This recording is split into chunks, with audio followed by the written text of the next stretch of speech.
Alors, redites-nous en 2 mots. Donc, votre communauté, combien d'habitants? 4000 habitants. 4000 habitants. Combien de communes? 11. 11 communes. Donc, Alors, la plus petite, 60 habitants, la plus grande, 1700. Voilà.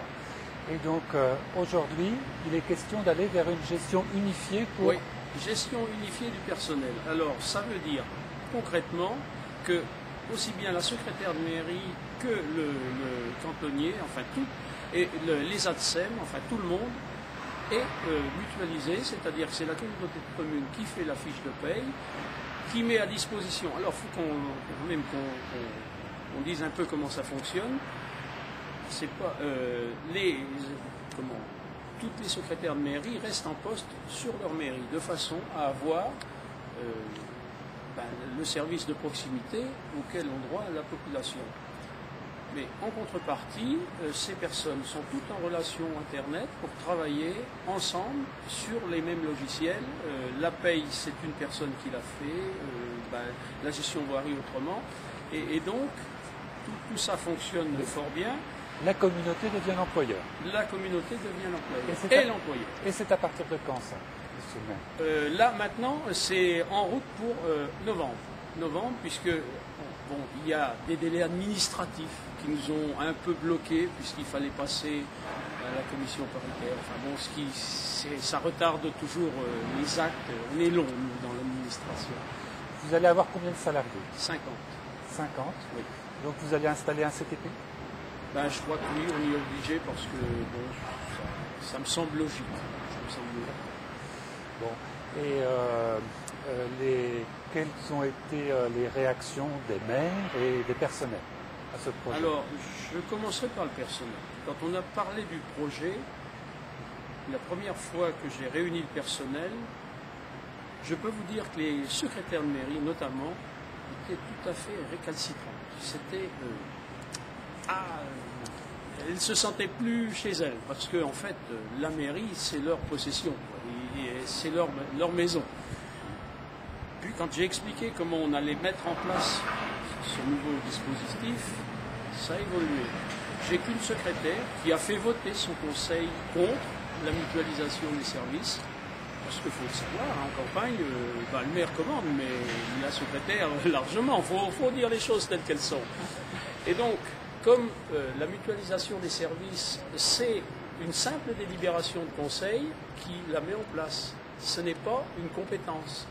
Et donc, cette mairie, ces 4 agents restent à la mairie.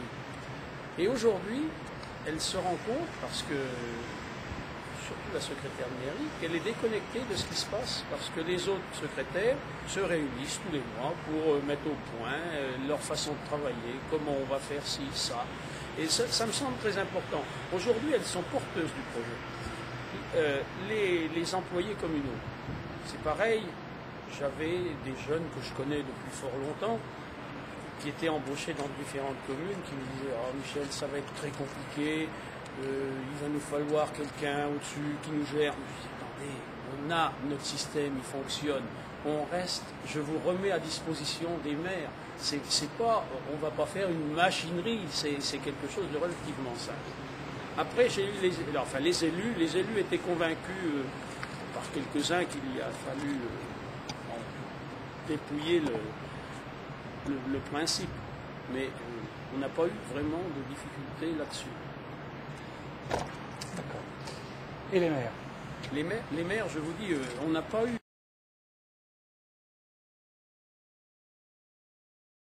Ils se sont bien rendus compte que si on faisait une usine à gaz, parce qu'il fallait découper les temps de travail, c'était épouvantable. Et donc, en mutualisant, ça simplifie la chose. La commune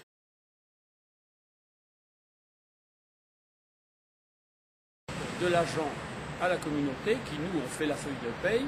Après l'évolution, bien sûr, le salaire, c'est la communauté qui va se le prendre de plein fouet, puisque l'attribution de compensation, elle est gelée. Elle part de l'année N1 et puis c'est terminé. Après, les augmentations salariales, c'est nous qui les prendrons en charge. Alors, est-ce que la mutualisation va changer néanmoins la façon de travailler des secrétaires de mairie en particulier et des autres agents? Oui. Alors, je ne l'ai pas dit parce qu'au départ, je ne voulais pas trop effrayer, mais c'est en train de se faire naturellement par la spécialisation des agents. Aussi bien les secrétaires de mairie que les agents sur le terrain. Et même, on va plus loin, puisqu'on est en train de réfléchir, j'ai un groupe de travail qui planche là-dessus, pour voir quel genre de matériel on doit acheter, renouveler, pour aller plus vite, parce que l'idée, c'est que quand vous mettez par exemple quelqu'un sur une débroussailleuse, eh bien c'est pas qu'il s'arrête à la frontière de la commune. On a un territoire de